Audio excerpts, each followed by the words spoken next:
afternoon. I think two good afternoons did it today. So thank you very much for coming. You can see that you have a lot of friends and colleagues around you, and something really to look forward to. It's a very special pleasure to welcome back to her old turf a woman who is known throughout the world and whose resume grows exponentially from visit to visit. Jill retired from CNN last year, only to start yet another chapter in her fascinating life. She added to her already significant knowledge about Russia, a project she started at Central High School in Scranton decades ago, continued at the University of Michigan at Ann Arbor, and toward the end of her journey with CNN, based at the State Department in Washington, she found the time to pursue a master's degree at Georgetown University, studying Russia's soft power diplomacy. Moving on, Jill became a fellow at the Shorenstein Center on Media Politics and Public Policy at Harvard's Kennedy School of Government, where she did research on Russia's mass media. Now based at the Woodrow Wilson Center in Washington, she is focusing on Putin's efforts to control the Russian media and to use his nation's soft power, the culture, the language, and national idea to achieve its foreign policy objectives. The combining of a global media career with a consistent pursuit of learning is rare.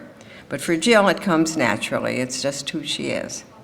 How lucky we are and how proud that we can call her one of our most distinguished expatriates and soak up some of the wisdom she has acquired and continues to acquire every day.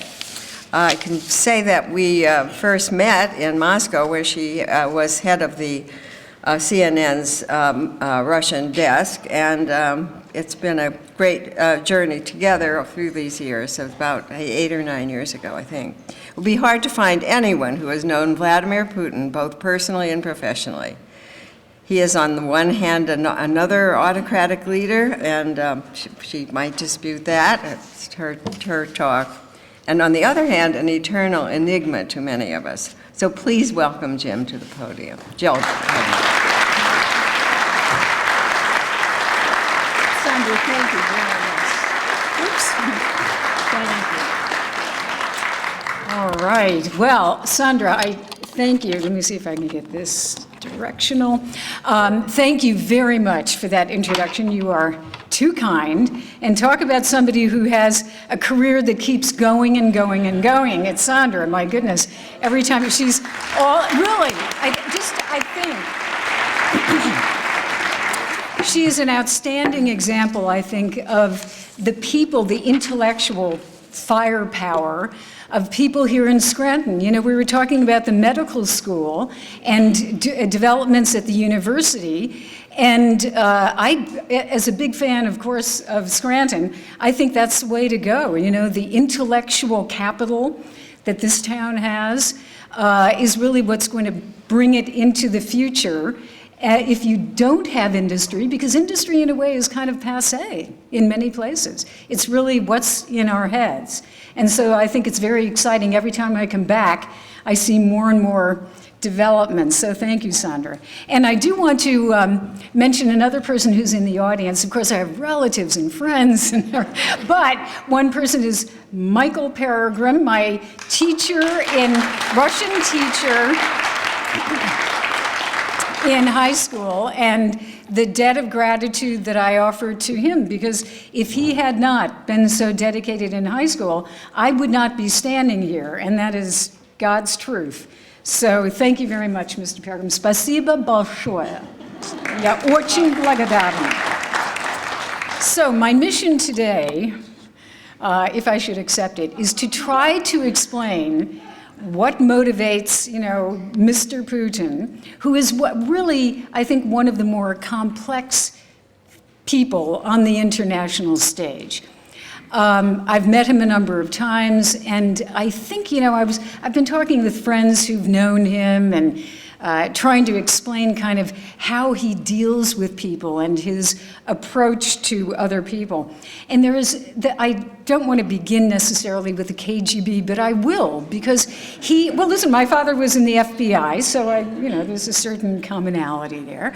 But there's one thing that he does do, which is he mirrors back to his interlocutor, the person that he's speaking to, he mirrors back what they want to see.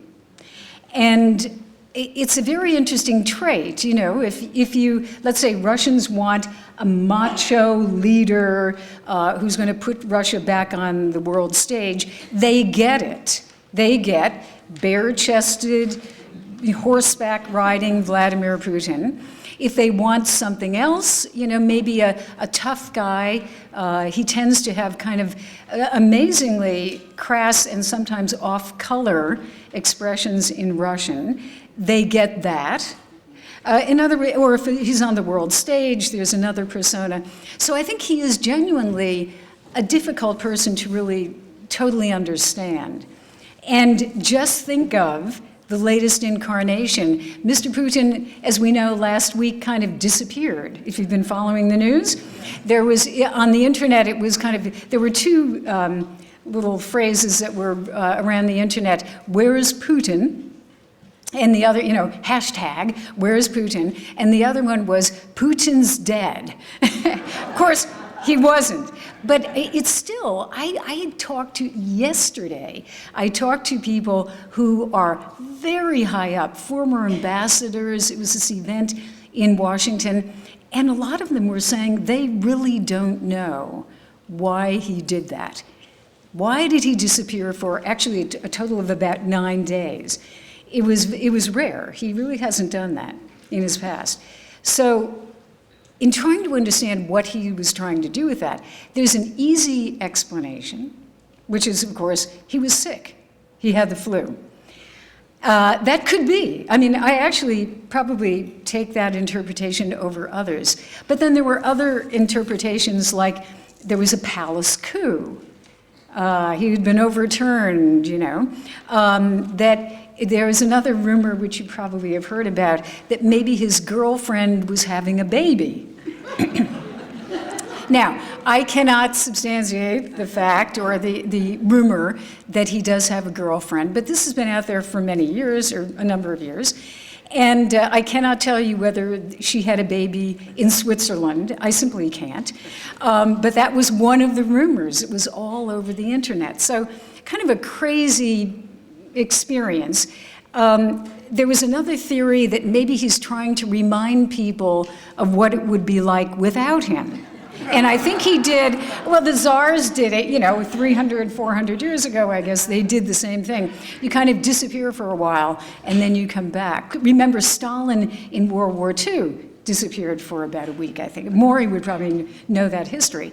So anyway, enough. But he did reappear, and he seemed very gleeful that he had been able to create this enormous kerfuffle over where he was. There's one thing about Putin that I should also say, and this is actually true. I'm one of the few people, I would say among the journalists, who was kissed by Boris Yeltsin. Now, I'm sorry, by Vladimir Putin. Now, it is not something that I talk about a lot, but I will talk about it with friends because it's an example. I mean, it sounds kind of idiotic in a way and kind of stupid, but it really isn't. Because I was in Russia at this big conference. It's called the Valdai Conference, and it's at a beautiful resort called Valdai, which is outside of Moscow. Very chic, formerly for party members. Excuse me. And now, the Russian president uses it for meetings, et cetera. So they had this big reception. And I thought, now's my chance. He does remember me because I covered him for a number of years. Now's my chance to get up next to him and ask for an interview. So, as you can tell, I'm not exactly very tall, and there were guards around and some big guys and everything, but I bored my way through and got up next to him and I said, "Mr. President, hello, I just wanted to say hi, and maybe you remember me." And he said, "Oh yes, how are you?" And I said, I asked formally for an interview, but I just want to repeat that very interested in getting an interview.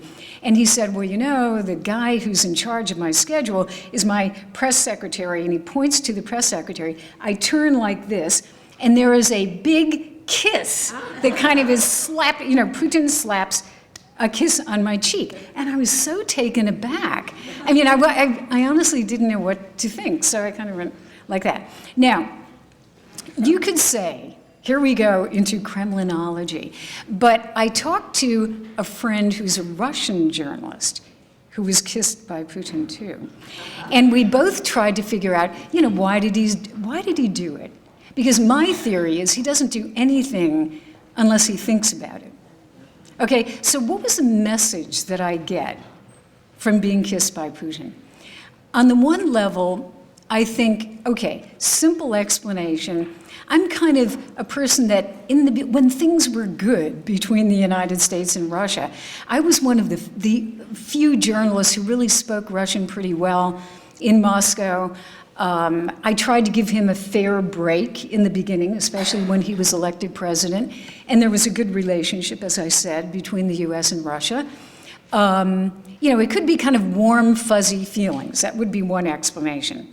The other explanation, which I kind of like and ascribe to, is that he was trying to remind me that I'm a woman. And there's a little bit of patting the little woman on the head in that. There's a lot of kind of macho, misogynist, maybe kind of like, tut-tut, nice girl, how lovely to see you, which I'm sure a lot of women will identify with. And you pick it up through vibes, okay? So that was probably another thing. So immediately I'm feeling, when you do that to another person, immediately I'm feeling a little bit lower, not vulnerable, but I'm reminded of the fact that I'm just a little woman. And then there could be another, there are many theories, Another theory would be simply putting me off balance, which is what he has done with other people, in fact, other women. There is a story that is true about the German Chancellor Angela Merkel. I don't know whether you heard the story, but Angela Merkel, who's really the only leader in Europe right now who knows kind of what to do with Putin. There was one period where, she grew up in East Germany. She speaks Russian. She knows the old Soviet Union. And so she really kind of gets Putin. So she was meeting with him, and he brought his dog along. And he let his dog kind of sniff around and patted the dog on the head, and the dog came up close to Angela Merkel. Angela Merkel had an unfortunate circumstance with the dog in her youth, or years before, and she doesn't like dogs. And Putin knew that. So, again, what's the message? Oh, it could be very simple. Simply have my dog with me, nice little dog. And the other thing is, Angela Merkel is beginning to get nervous because she doesn't like dogs. So I guess what I'm trying to say, and obviously, is that there are many different levels to understand what he is trying to do. And I think it's very useful when we think of Putin and try to parse him and understand him and get into his mind, that again, he doesn't do anything by accident, mostly. There's usually a purpose to what he is doing, and we should be, totally aware of that. So now, why then? I guess you'd have to say, why are we in such a very fraught situation with Ukraine? How did we get there? How does Vladimir Putin get to the point, which feels very sudden, where he is on the outs with Europe and many other countries? There are sanctions against his country. How does he put himself into that position? Now, I don't want to talk completely on Ukraine, but I'll just touch on it, maybe in the questions. We'll get to questions, and I'll talk maybe another 25 minutes or so, and then we'll have some questions. But Ukraine, think of the situation right now. You have recently the assassination of Boris Yeltsin. I'm sorry, Boris Nemtsov. Boris, how those words come out, that name comes out. One of my favorite guys. Boris Nemtsov. You have sanctions against Russia right now. You have the conflict in Ukraine. What else do we have? Plummeting oil prices. You have a lot of this, what has happened after as a result of, let's say, the invasion of Crimea, taking over Crimea, and now the troops that have been moved into eastern Ukraine. How does a president get into that position? Well, again, looking at many different levels, what he did in Ukraine and what he continues to do plays very well to a domestic audience. Taking back Crimea, which was given to Ukraine by Khrushchev, it was a very popular step among many Russians, because they felt that it was essentially ours. In fact, that's the theme that you see a lot on TV. Krym nash, the Crimea is ours. He looked macho in comparison to Western leaders who were not quite sure exactly what to do. I mean, why was he acting that way in Ukraine? So he took advantage of that position. Oddly enough, I think it encouraged, not knowing why he was acting the way he was in Ukraine, also induced a level of lack of understanding of where he was going. Nobody could really predict, is this temporary? Is this permanent? Is this strategy? Is it tactics?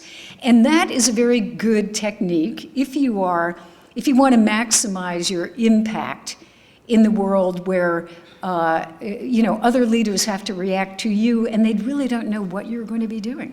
I think it's a very useful technique.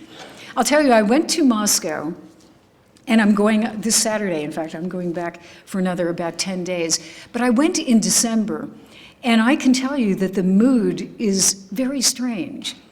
Even many people, I'd say in government or official capacity, whom I knew, who I considered pretty, moderate, easy people to talk to, have become, there's a harder edge to it. There's an anger about the West. There's an anger certainly about the sanctions and the effect that it's having on their economy. I'll give you an example. I was staying in a hotel that was very near Red Square, and I had to change money. This was right in the midst of the ruble crisis. The value of the ruble was plummeting, sometimes hourly. And I thought, forget using credit cards, I'm using cash. I'd come with quite a bit of cash just in case. And I was able to change money. And I walked up one of the main streets and went to these money changing places, changed some money, and honest to goodness, within like half an hour, I went a little bit farther down the street and you could get more money. The ruble rate had changed within like the last half hour. And this is a true story. I went into one of the ruble changing kiosks, and I had like $100. So I gave the woman $100, and she said, I can't do anything for about 3 minutes. And I said, what? Oh, okay. So I stood there, and she said, okay, now I can do it. Time was up. And I said, what was that about? And she said, oh, the ruble course, the exchange course just changed again. I mean, within minutes, I was standing there 3 minutes later, I was getting more money. Russians, with the value of the ruble was going down. So again, when you have this unstable instability, I think that we have to be in for some rocky times with Vladimir Putin, a lot of unpredictability.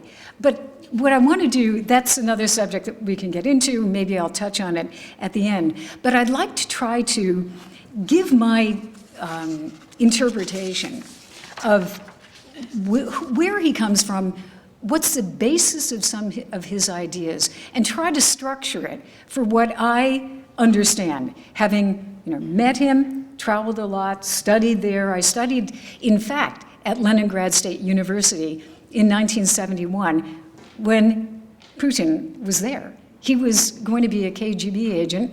He went to law school. We did not know each other. But he was at Leningrad State University. So let's look at his history. I would say the fact that he comes from Leningrad is a crucial factor in his background. Leningrad, as many of you know who I presume know history pretty well, Leningrad was under a blockade during World War II, a severe Nazi blockade. There's a book that's called The 900 Days, and it was roughly 900 days of a severe blockade of that, what at that point is called the northern capital, and a city of great culture. And the Nazis blockaded it and made it impossible to get supplies in until eventually they opened up a road across Lake Ladoga. They actually drove trucks across the ice to try to provision Leningrad. But hundreds of thousands of people, it might have been 800,000 people, died during that blockade. Many of them starved to death.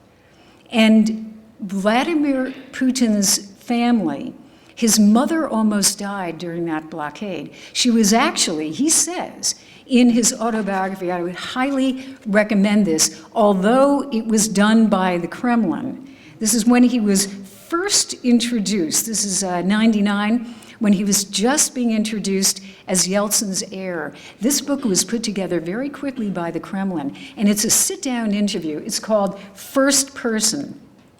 Fascinating book, and it is this interview with him where he explains some of his background and what makes him tick. So anyway, he grows up. His mother is almost carted off to common graves. People were hauled off, frozen bodies, it was just horrible, to common graves and thrown into common graves. His father was shot up unmercifully he was in the war. He was fighting the Nazis. He came back to Leningrad to a hospital. His wife gave him her provisions. This is again Putin's mother. Provisions so that he would survive, and she almost starved to death. His brother, he was born after the war. He's 62 years old, so he was born just after the war. What would have been his older brother died during the blockade. A little boy. Nobody knows where he's buried. Like Putin's own brother, he has no idea where his brother is buried. So these are very strong emotional ties. And I think that Putin probably feels never again will Russia be vulnerable to outside forces. As I said, I studied in Leningrad in 1969, and then we went back in my twin sister and I, Pam, whom Mr. Peregrine remembers very well. Pam and I went back and studied in 69 and 70. And I will tell you, 69 in Leningrad felt like 1945 in Leningrad. We would go to what's called the banya, where you take baths trying to get hot water. Our dorm would run out of hot water. We'd go to these banyas, and there were women, older women who had survived the blockade, and they would tell us stories. They kept saying to the American kids, "Why are you so skinny? You should be eating." Because they, of course, had nothing to eat. And there was a sign which still exists on the main street in St. Petersburg, now it's called St. Petersburg, which says, this side of the street is more dangerous during attack, with guns, so avoid that side of the street. They repaint that sign every year to remind people. So the memory of World War II was extremely strong, and I think it totally changed his outlook on everything. I think he does feel that the rest of the world, especially the West, NATO, the United States, are out to get them. Witness again when I was there in December, the thing that a lot of people would say to me was they did not blame Putin for the sanctions, the economic sanctions. Interestingly, they blamed the West. They thought that literally that the United States and Europe had invoked sanctions in order to hurt Russia, destroy it, and take over its natural resources. And I said, look, if you believe what the US government says, it is to change the behavior of Vladimir Putin to not introduce troops into another country, another independent country, Ukraine. And yet many people in Russia believe that those sanctions are to damage Russia and eventually take it over, weaken it, and to overthrow Vladimir Putin, by the way. That's another very strong belief among the Russians right now. So getting back to his history, he goes through all of that. Then he has, at 16, he decides that he wants to be a KGB agent. He goes to the KGB in St. Petersburg, Leningrad at the time, and they basically say, hey kid, if you want to be a KGB agent, you have to go back to school. So he goes back to school, and that is when he goes to Leningrad State University, gets a law degree, becomes a KGB agent, eventually ends up in Dresden, Germany. He speaks excellent German, but Dresden was kind of a backwater at that point. It was one of the only cities in Eastern Germany where you had very little communication. There was not a lot of television and radio. It was all pretty much, just East German type of propaganda. So the fact that he was there, yes, he was kind of in Europe, but it really wasn't very exposed to Western thinking. Then Soviet Union collapses, well, I should say the fall of the wall. He eventually goes back to Russia and has an extraordinarily high, very fast rise through the bureaucracy. There are many reasons for that, nobody quite knows, but he becomes the head of the KGB, and then he becomes Boris Yeltsin's heir. Boris Yeltsin goes through a series of prime ministers, and then all of a sudden, at Christmas, at the end of 1991, end of the Soviet Union, Boris Yeltsin takes over. It is new Russia, 1991. And in 1999, Boris Yeltsin steps down. Unexpectedly, December 31st, he says, I am leaving, and here's the guy who's going to take over. They have an election in March.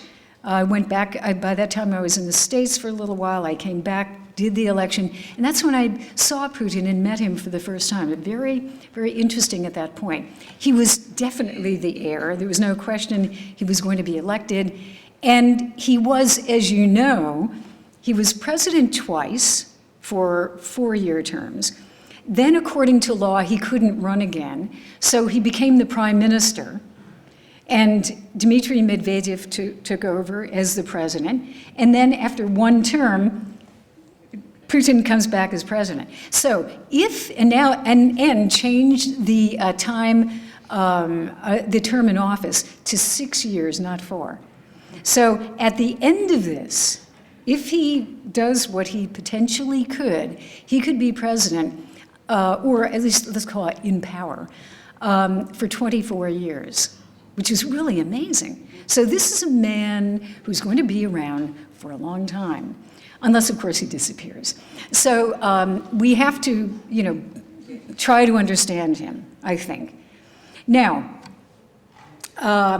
what makes him tick? I already talked about Leningrad. And I think in order to understand his mentality, you still have to go back to the end of the Soviet Union. There are not a lot of happy chapters in Vladimir Putin's life. When you think of it, World War II, fall of the wall, the end of the Soviet Union, all of these were very traumatic things.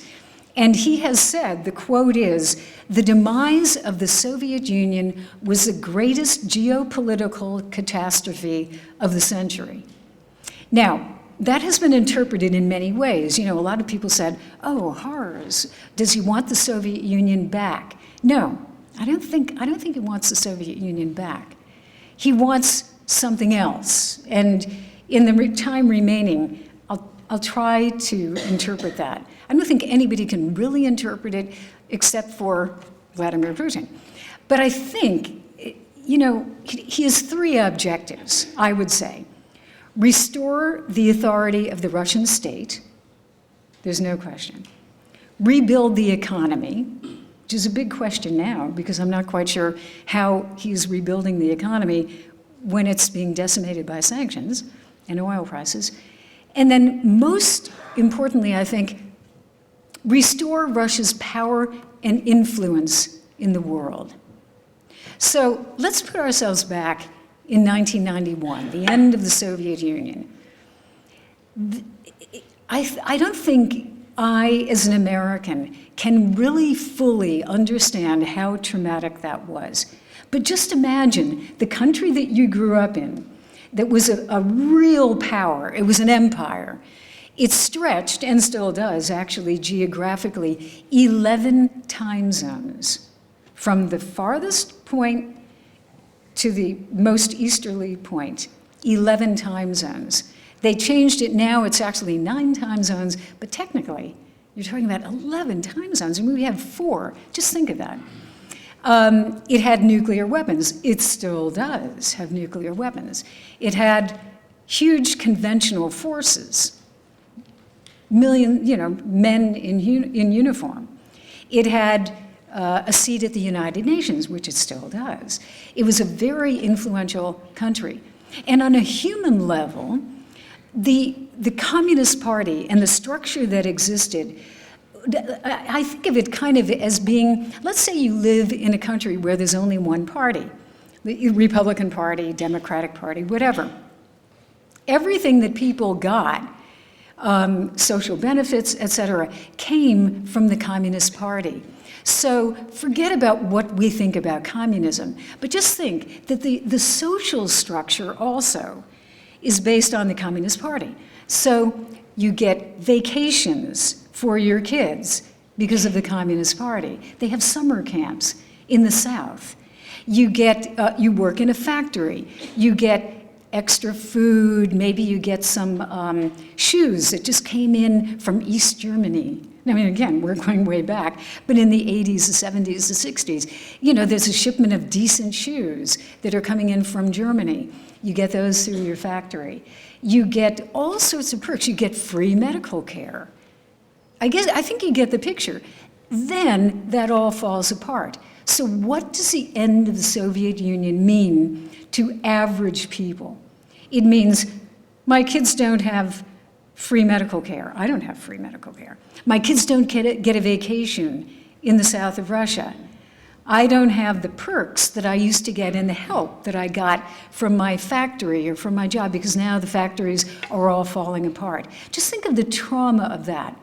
So Putin, just on a personal level, he knows that the Russian people, even if they might think about democracy, in real life, democracy to them is not just a theoretical word, it's a negative, it has a negative concept or a connotation for them. Democracy to us, is George Washington and the Declaration of Independence. For them, it's the end of the system that they knew. Democracy means probably living more poorly. And theory is fine, but you can't eat it. You know what I'm saying? So I think that's another part of this. And then something that I think is hugely important. There are, at the end of the Soviet Union, there were estimates, they range from 30 to 40, but I'm going to say around 30 million people of Russian-speaking or Russian nationality who were left behind in these former republics that then became independent countries.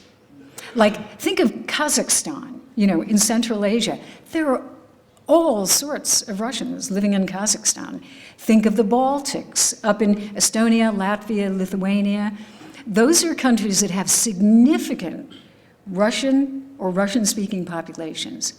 And the concern now, I was in Estonia this summer, concern is that Russia could use those expats, speaking of expats, to destabilize the situation in Estonia or Latvia or Lithuania, using kind of a la Ukraine, that they would just stir up enough trouble.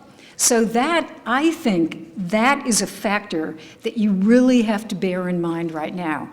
Putin is proposing a right that Russia has to protect the interests of those Russians and Russian speakers in other countries that used to be part of the Soviet Union and are now independent countries.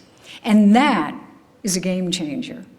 Because what he is saying goes against a lot of the security structure that existed in Europe up until this point, post-World War II security structure. What he's saying is, if there are Russians that we feel are under attack in whatever way, it could be their rights are abridged or whatever, we, Russia, have the right to go and protect their interests.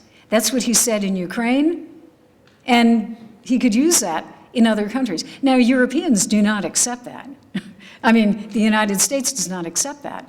And there's no legal, international legal protection for a thought like that.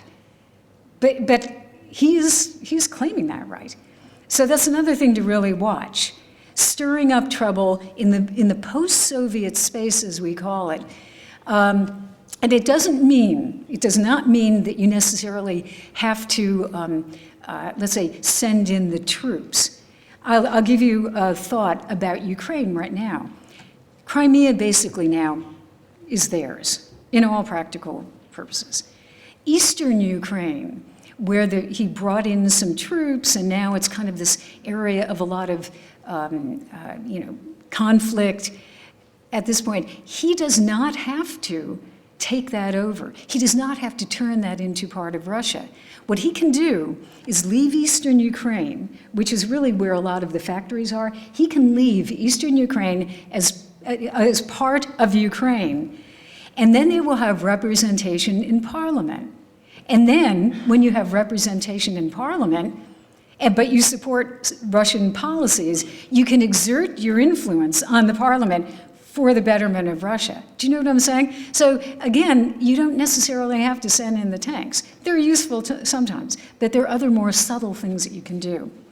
So that, I think, the structure, what Putin did was create a power vertical after the end of the Soviet Union, government structure in which the president is on top, and Boris Yeltsin did a lot of this too, but president is on top, strict control, political control from the Kremlin, media control, which I would love to talk about during the Q&A, very strict control, which he has exerted in a variety of ways on the domestic Russian media.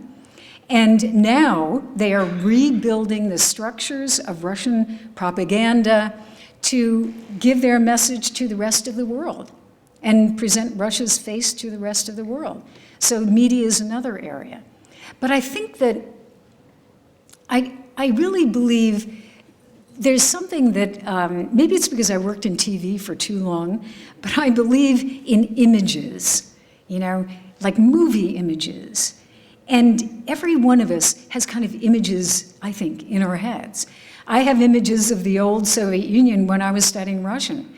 I remember Sputnik. I remember the fear that the United States had that they would beat us to the moon, the space race and all of that. These images are still in my mind. The hammer and sickle, Look at The Americans right now, that TV show that's really great. The Americans, they use that very strong signal of the hammer and sickle that was the insignia of the old Soviet Union. A lot of emotional power.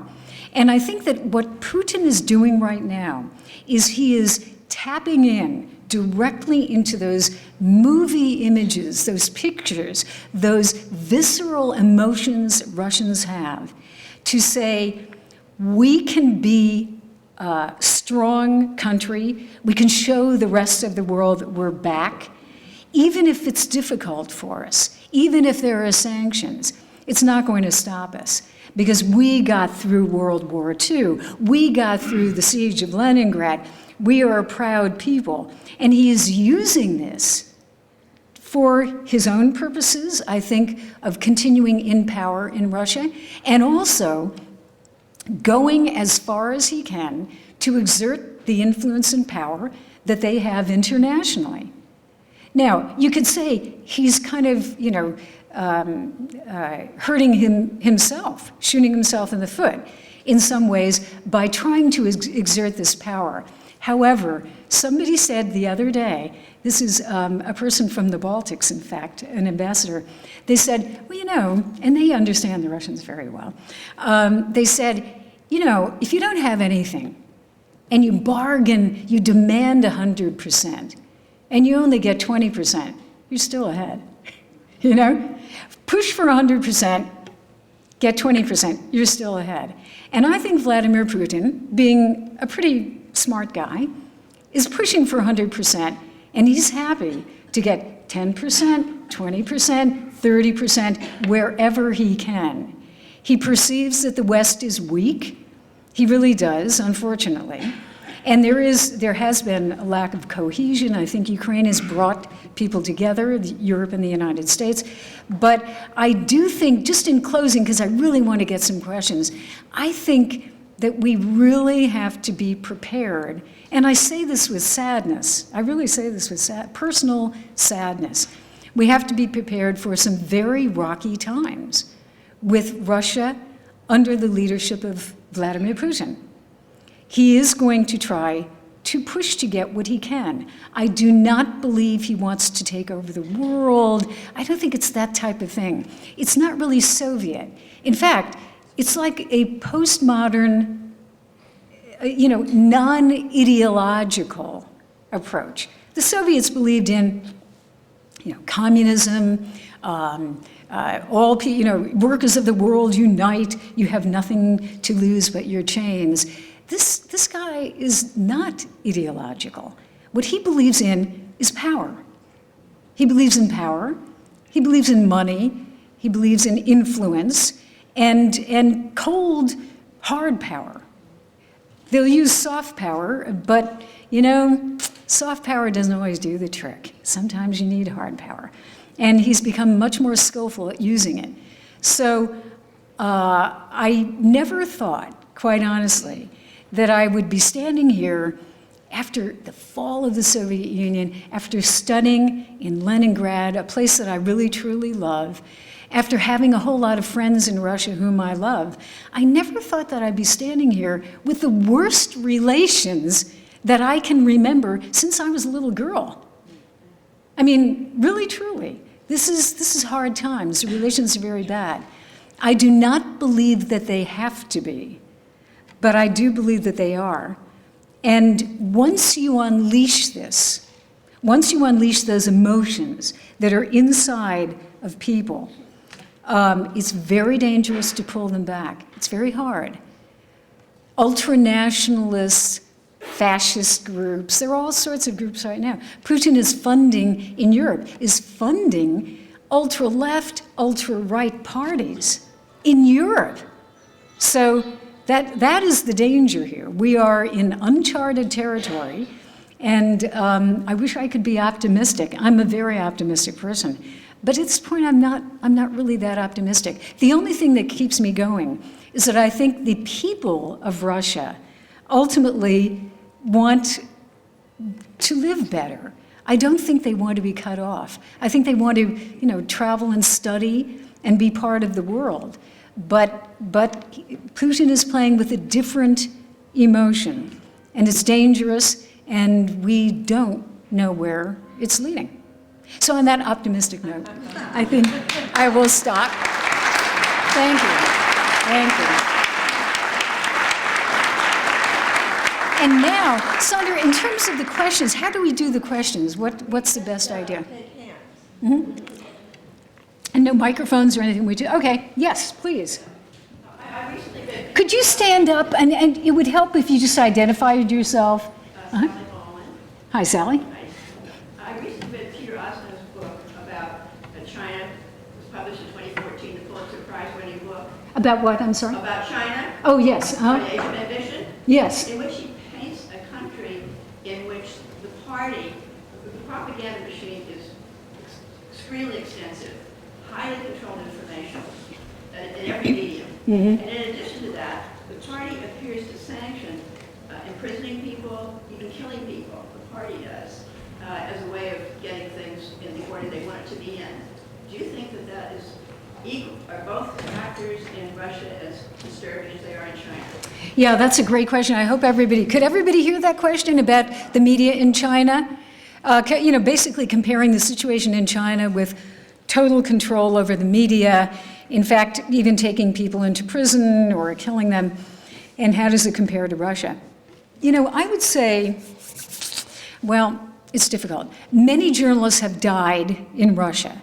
I do not think that the Kremlin, in every single case at all, says, go and kill them.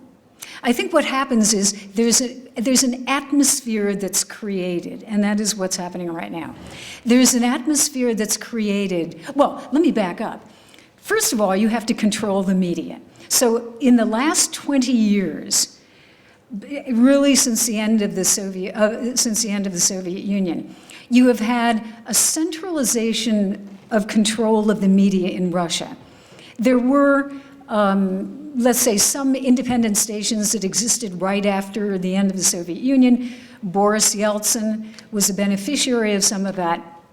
But even he was very good at taking them over economically in order to get reelected. He manipulated, this is Yeltsin, he manipulated the media to get reelected when he was having heart attacks. So it's not as if Putin just invented this. But the object was control all the media, sometimes by just ownership changes. A lot of this goes on with, ownership changes, et cetera. Then you create an atmosphere more recently where anybody who doesn't really agree with the Kremlin is a traitor. And that creates a certain atmosphere. So you've had people who've been killed, like Anna Politkovskaya, whom I knew, who did a lot of stories on Chechnya, a very brave woman, was shot. They said the Chechens did it. We'll never know exactly who did it. But they also, they have a more subtle way, I think, of dealing, and subtle is it's a terrible word, but very fast, I'll give you an example. There is one independent television station that exists. It's called TV Rain, R-A-I-N, Dost. They've been around only for a few years. And when I was there in December, they said, would you like to go on and talk about Ukraine? So I said, sure, where's your studio? And it turned out that at that particular moment, they were broadcasting from an apartment, a private apartment. So I go to this private apartment, the studio's in the living room. Seriously, the makeup artist is in the bathroom, and it was kind of crazy. And I said, well, what's going on? And they said, well, the Kremlin put out the word that nobody should rent to us. See, so there's deniability. The Kremlin can say, oh, they can exist. And in fact, there were all sorts of signals. So that's the type of control. I would say that the Chinese are much more controlled. However, there is a bad tendency in Russia right now to have more and more control, even over the internet. So that bears watching. But thank you. Yes, sir, in the back. David Wall, Central 68. Mm-hmm. Oh, wow. You haven't touched on what people talk about, the kleptocracy. Oh, yes. Factor, the role of other oligarchs, and whether or not, I'd like to know if you feel that Putin will ever voluntarily give up power, if not, how his rules will last. Well, the kleptocracy. Actually, there's a great book that just came out by a woman whose name is Karen DeWisha, Putin's Kleptocracy. And it's really, I recommend reading. It's very detailed, very detailed. But shorthand, it's a big subject. But essentially, End of the Soviet, it all goes back to the end of the Soviet Union. End of the Soviet Union, government is totally bankrupt. It needs money. Smart people begin to buy up the industry of the former Soviet Union for like a penny on the dollar. So you have a lot of people gaining control over very valuable resources, but at that point they weren't considered valuable because the government needed money. So they actually had loans for shares. They would get shares in corporations. And when that happened, then, as the economy begins to improve, you have people at the head of enormous oil companies. You know, Russia's economy is based, of course, on oil and gas and natural resources. And once you have that, then you have immediately, they start to get into bed with the Kremlin. This is really shorthand, David, but just trying to explain. You have enormously, fabulously rich people who have a vested interest in keeping the system going because they benefit from all sorts of connections with the Kremlin. And the Kremlin benefits, it's a loop, the Kremlin benefits because these super rich people support them. So it is an invitation to corruption. And I should also say that I don't think we should just look at Russia in terms of the corruption, because a lot of what's going on in Europe, in Hungary, in Bulgaria, in these countries that don't get talked about that much, in Ukraine, also a terrible amount of corruption in Ukraine. It's all a legacy of that not really reforming economically after the end of the Soviet Union and the growth of corruption. So I guess that leads me to the end, you know, your second question, will he voluntarily leave? I do not believe that he will voluntarily leave. I would be very, very surprised. On the one level, it's pure interest, economic and power interest by Putin. But I do think that there is something, you know, he's 62, he's beginning to look at his legacy, and I do think that he feels that he's the guy who's holding Russia together. He's the guy, if without him, the place falls apart. And in a way, he may be right, because there is no structure. You know, who comes after? Technically, it's Medvedev, but there aren't a lot of, you know, other forces there. So no, I don't think he's going to leave peacefully, and it could be very, very unstable if he did. Unless things really change. Questions? Yes, right there, ma'am. This kind of tags on to David's question. My name is Ann Hoffman. Hi, Ann. Who does Putin trust? Because they have in his circle? Boy, you know, these are all such great questions because they're almost unknowable. Who does Putin trust? Well, you know, off the top of my head, I'd say nobody. And I really mean that. I don't think that he trusts anybody. Doesn't he have some religious advisors? Well, he does. He has like a father confessor, and but I can't, you know, stare into his soul and say whether he believes it. He does say that he is a believer. He does wear a cross. Remember the story that he told Bush? He said, you know, this cross that I wear, I rescued because there was a fire at our house. It was caused, I think they built a sauna or something, and it basically burned down their house in the suburbs. And he went back and rescued that cross, he says. And of course, it's a great story to tell George Bush, who was very religious. Here we go again, the mirroring of what you want. I am a religious man, of course, and George and I can really, you know, talk about that. Anyway, so he mirrored that. But I do think it's not totally untrue, because the Russian Orthodox Church has traditionally, under the czars, been part of the definition of what makes a Russian person. Orthodoxy, the czar, and then the culture, the language, and the history. And so by tapping into the Russian Orthodox Church, which, after the end of the Soviet Union, became highly politicized, the Russian Orthodox Church in Russia has been highly politicized, and right now is very tied to the government and was very instrumental in proposing and supporting the policy in Ukraine, by the way. So it's useful to him to be religious because you have the church supporting the policies that you want internationally. So who does he trust? I don't think he trusts anyone as far as he can throw them. And I don't even think that he trusts the people who support him financially or any other way. The oligarchs, you know, they're useful, but they could, there was a theory that the sanctions would be so bad that some of the oligarchs, and I know some people did go to him and kind of attempt to say, maybe this is not a good thing that you are doing or we are doing in Ukraine, but he didn't listen. And he dismisses that opinion totally. So they have really been sidelined. Medvedev, the prime minister, has been sidelined, and I think it's Putin. He does have some friends from St. Petersburg, you know, old friends, and that's about it.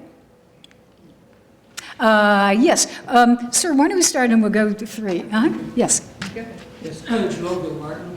A question about the saber rattling that President Putin has begun to engage in. How serious do you think he is in that regard? How likely is he to actually use some strategic or maybe the ICBM? Yeah. Did everybody hear that question? No. Putin's recent statements about nuclear weapons, the saber rattling that's going on right now. If you followed, I'm sorry, what was your first name, sir? Jerome. Jerome. Gil Martin. Martin? Gil Martin. Gil Martin. A good name. On the 18th, the day after St. Patrick's Day, which I forgot to mention. And I don't have any green on, but I'll put a little robe on. But anyway, no, if you've been looking at the news, Russia right now, it's a really good question. Russia has been flying, its military aircraft around Europe, certainly through the Baltics, making people very nervous, turning off their radar. And when Europe and NATO and the United States have said, why are you doing this? This is dangerous. They say, well, you guys do the same thing. We just couldn't afford to do it before, but now we have the funds and the will to get our military back in shape, and we're going to do the same thing that you are. It's so obvious what they're doing. They're trying to show, it's a show of force. I do think it's dangerous because there are civilian planes that have had to veer out of the way because of these planes, which is very nerve-wracking. And then you have the most worrisome of all, which is comments about the fact that they have nuclear weapons. Now, among the more radical commentators in Russia, like there's this guy who's very famous, popular in the Russian media, whose name is Kiselyov, he has said, well, you know, and this is almost a quote, Russia could turn the United States into nuclear dust. He actually said that last year. Kind of gets you a little nervous, doesn't it? And now that's going a little bit too far. How does Putin do it? Just the other day, this weekend, there was a documentary. I still haven't finished watching the entire thing. 2.5-hour documentary on Putin and Crimea. It was on Russia's second channel, one of the state-run channels, and in that, the reporter says, so during this tense situation, were you thinking about putting our nuclear forces on what we would call DEFCON alert? And so here's what Putin said. Yes, we actually considered that, but I decided that that wouldn't be necessary because it could be dangerous, and so, but you know that our forces always are on alert. So, again, classic Putin. He raises the issue, he raises, the scariest issue, like, yes, I actually considered putting them on DEFCON alert. Okay, so message delivered, yes, I could blow you all to smithereens. I mean, if I'm looking at that interview, that's the message I get. But then he comes in with phrase number 2, but I didn't feel, the statesman, didn't feel that this was really necessary. But don't forget, and then message number 3, but don't forget, our forces always are on alert. So do you see what he's done? I mean, it's very, he's taken us through 3 emotional levels of fear and, petrification about nuclear war. But I think, just to answer your question, I do think that that's dangerous. I really think that that is dangerous. This is not a laughing matter, that we can both blow each other up. How much more time do we have, Senator? We have about 10, Oh, 10, 12 perfect. Okay. Yes, ma'am. Okay, I'm Grace Dougherty. Do the people who live in some of the other countries, former Soviet countries, who are of Russian extraction, do they have the right of return? Because now we have 2nd, 3rd, 4th generation of people who never lived in Russia. Do they have the right of return? And if they have the right of return, why aren't they going back? These are really great questions. If you heard, can everybody hear that? My people here, in Lithuania, Yeah. fine. Well, can they go home? Great question. Did everybody hear that question? Okay, especially in the Baltics and former Soviet republics, now the Russian speakers, years later, do they have the right of return? Okay, and why don't they go back? Some do, not many. It's really varied, but I would say, yes, they do have the right to return. In fact, many of them in some of the Baltic countries are given Russian passports. There are some laws in the Baltics that everyone has to speak the local language. And some of the Russians who are there say, I don't want to learn Lithuanian. It's not an easy language. Estonian's pretty difficult too. So they'll say, I just don't want to learn. And they have their own Russian schools, etc. You could make the argument that some of their rights have been abridged, although the government is trying to, let's say, incorporate them into the body politic. But technically, a number of these people really are kind of treated separately. So if they have, and as some do, an actual passport, yes, they could go back to Russia. Many do not, most do not go back to Russia. Why don't they go back to Russia? Well, because life is a lot nicer in Estonia, Latvia, and Lithuania. And I can tell you, Estonia is a great country. I mean, they call it e-Estonia. It's wired. They have, it has some poverty, but really it's a moving ahead, very modern and exciting place. I may be going there, by the way, to spend a few months in September to Estonia. Latvia is in great shape. Lithuania is a little bit different. It always has been a little poorer, but they're doing quite well too. So why would you go back to Russia, which did have so many economic problems? And also, just as a citizen, I would say life is a lot easier in Europe, So that would be my quick answer to that. Maury, let's go, and then we'll go back to you, ma'am. Yeah, Maury? Yeah. Joe, first, I'll try to be faster. thank you for your insight into giving us Putin has some semblance of good taste. And what is Oh, you mean the kissing? kissing? Yeah. My question is, what is Putin's game plan in the Mideast? Oh, game plan in the Middle East. Boy, that is one area that it's such a great question that I'm not really an expert in. At this point, I think probably they want peace in the Middle East. It's not good for them. But they often exploit situations that are unstable. So, Maury, honest to goodness, I'm going to have to take a pass on that, precisely because of the election that just took place. I don't know the players in that. I do know a little bit more about Iran and Russia playing a role in that. But in the Middle East, the United States really drove that. It was a lot more active, I think, in that. So I'll take a pass, but maybe we'll talk privately about that. I'll come back and I'll know everything. Yes, ma'am. Yeah, next week. Yes, ma'am. Ricky Hines, a very mundane question. Yeah.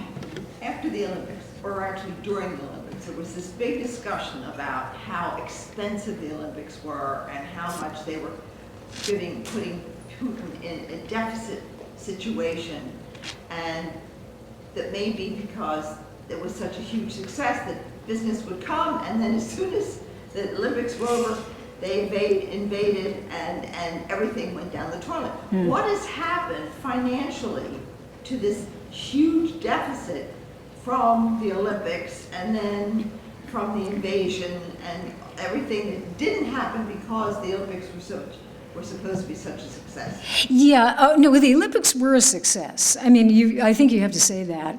And they did a good job on building it, but the structure in Sochi, but it was done with, well, getting back to the kleptocracy, it was done by a lot of people who were Putin's friends. So there were a lot of money kind of went to the side. If you want to Google, corruption, Sochi, you can have your fill. But what did happen, their idea about Sochi was they would build it, and then it's a beautiful area, by the way. It legitimately is gorgeous down there. And what they figured, it would become a ski place, a vacation spot, which it traditionally was. But then with the sanctions and the economy, it really has not taken off. It's much quieter. They are not getting the people that they expected. They do have a few events down there. They have like a big car race and a few other things. But yeah, it's kind of sad because I thought that at that point, right before Ukraine, that Russia was doing the right thing by using its soft power, by building this. And remember the opening ceremonies and Russian culture. It seemed to be a great message. And then Ukraine happened, and that's the game changer, Yes, sir. John Hudanich, but you may call me Ivan Ivanovich. Okay, Ivan Ivanovich. Yeah, I think even this, I'm beginning with the premise that even before the sanctions, the Russian economy was vulnerable because much of Russia's foreign exchange came from the exportation of raw materials. Absolutely. And I share your assessment of Putin that he's clever, and I haven't been able to figure out why he hasn't diversified the economy. And my notion is that supposedly the experience with communism has eradicated a work ethic among Russian workers, and I'm wondering if that's true. Are Russian workers incapable of producing some kind of manufactured goods that they could export? No. If everybody heard that, why no economic reform? And are Russian workers, because of the legacy of communism, incapable? I don't believe that. Before there was communism, Catherine the Great had to import German. That is true. Catherine the Great did import German. She was German herself. But I think that actually, if you take an average Russian, I think that they can be very good workers. The problem is everything is aligned against them. Small business, there's no protection for small business. Small business owners, if they even try to start a business, are shaken down by the cops, by the fire department, by the local whatever. It's very, very difficult. Why didn't Putin do the reform? I think, in the beginning he did do some reform, but they never did the full reform that would move them from a commodities-based economy, oil and gas, into something that was more diversified and would also, tap the energies, like, again, the intellectual potential of young people. So it was very much in his interest, and I think of the Kremlin's interest, to keep these very wealthy companies on their side by not having the reform that would make them more transparent.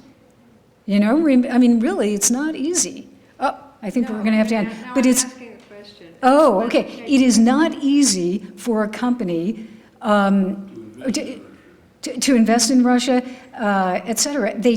I think that unfortunately, it was the easy way out. That corruption is easier if you want to stay in power.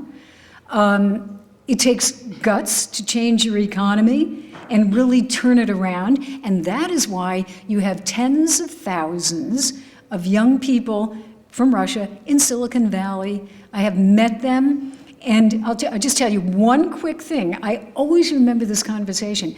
Medvedev came to the United States a few years ago. He went to Silicon Valley when he was president, and I followed him around. It was very interesting. And I met young Russian entrepreneurs who are Russian, but they're living in the United States, starting businesses.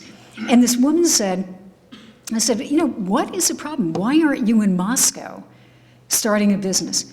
And she said, because I will tell you, in the United States, and especially in Silicon Valley, the idea is you start a business, you take a chance, you fail, and you start over. That's the whole idea of how it works in the United States. And she said, in Russia, they don't allow things to fail.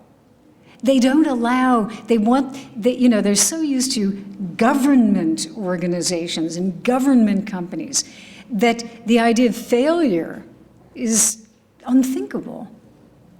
And I'll just make one leap. That mentality, which is, failure is bad. Whereas in the United States, we think you learn from failure, It, in a political sense, informs what goes on in Russia too. Because my cheap psychology 101 explanation of Russian government is that they don't trust their people. I don't think they trust their people. Kremlin officials have told me that, you trust the people and they're going to make mistakes. They're going to elect the wrong people. Therefore, we have to kind of protect them from themselves by choosing the right people for them. And eventually we'll get to, I've had verbatim this conversation, eventually we'll get to, people will be more educated and we can trust them. But right now, they're not really trustworthy. The people will probably make mistakes, so we should kind of protect them. I call it the infantilization, Sandra, I think you'll take this, the infantilization of society. You've got to trust people to make mistakes in democracy. That's what it's all about, Yeah, so I was just going to ask about whys. Because there is no real civil society. People don't think, over the centuries, I would say, haven't given that right, in a sense, to trust people. To trust people. That's true. Sandra's making a really good point. I think that it's a very telling difference between our two countries. And, I think China, too, would be in that category. But Sandra, civil society did exist. Like at the end of the Soviet Union, there are groups that support, women's rights and children's rights and all, legal rights, legal reform. There are, and still to this day are, non-governmental organizations that support those rights. But the Russian government recently passed a law about NGOs, which is called the Foreign Agent Law. So that if you're an NGO and you get funding from the United States or European countries, you are technically considered a foreign agent. And you have to register with the government. And then what they're going to say is, you're getting money from that organization. Well, they support, let's say, revolution in Ukraine. Therefore, you can't take money from them. Therefore, you're shut down. Or let's just send the tax police to audit you to death. This is how it happens, You can take a gun and you can go. This is my theory. Again, I've got a lot of theories today. But you can take a gun and you can take something over, right? You can go to a TV station, you can go to a company, and you can send guys with guns. Or you can send the tax police. And you can just say, we want all your books since 1950. And then people have told me from NGOs that they don't have enough time to do the work for the NGO because they are answering questions from the tax police. And it's really insidious and it's cruel, but that's how they do it. Any other questions, or are we out of time, or where? We can take one more. Let's take one more. Way back there. Okay. European history is littered with pyrrhic narcissists. The Russian Tsars, Napoleon,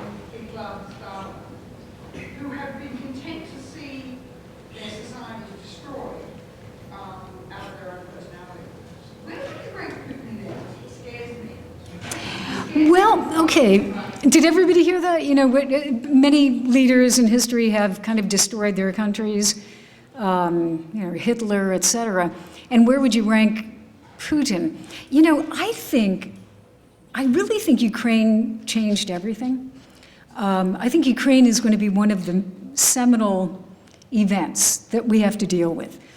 Before Ukraine, we knew that it was a kleptocracy. We knew that Putin had some other values. But I did not have this feeling that I have now of where are we going and what's the end game and what's the strategy and where are the rules? You know, where are the rules anymore? So I don't know where he's taking the country. But I would say that right now he appears to be willing to take steps that are damaging certainly the reputation of Russia, damaging the economy of Russia, in order to make his point about Ukraine. Now, we could go down to the mat with that. And what does going down to the mat mean? I mean, is he willing to, you know, destroy the economy? I really don't think that he figures that's going to happen. I think initially he thought the Europeans would cave. The Europeans, the Germans, they have business with Russia. They'll never stick with the sanctions. And he still, but they did. And I think he still thinks that Europe eventually would just kind of weary of the sanctions and give up and say, okay, Mr. Putin, you can get whatever you want. I think he figures Obama's going to be in office just for a short period, then we're going to have somebody else, and in the meantime, they're going to be taken up with the elections, so they won't be able to do much of anything. I think that he really thinks that he can win in the end. Now, winning, what does it mean? I think that he feels that he can put his country back on the map.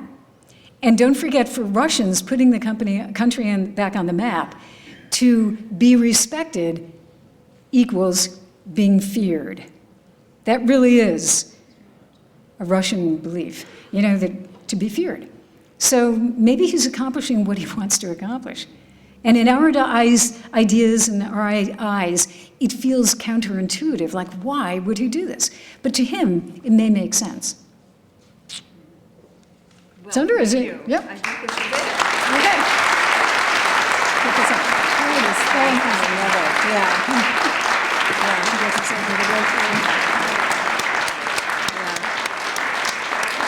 I don't, never have we learned so much, both at the personal and professional level. Never have we been encouraged to be as pessimistic as possible and had such a good time. So thank you so much. And remember, we have a, the next luncheon will be April 17th, and where our son is going to speak. Another difficult subject. We have mostly difficult subjects, as you'll notice. And we do have, and you've probably all got notice of it, a roundtable discussion on free speech and freedom of religion on May 4th. And that's a kind of special. It's not in the book. We hope that people who are interested sign up quickly, because we're limited to 30 people. Thank you all for coming.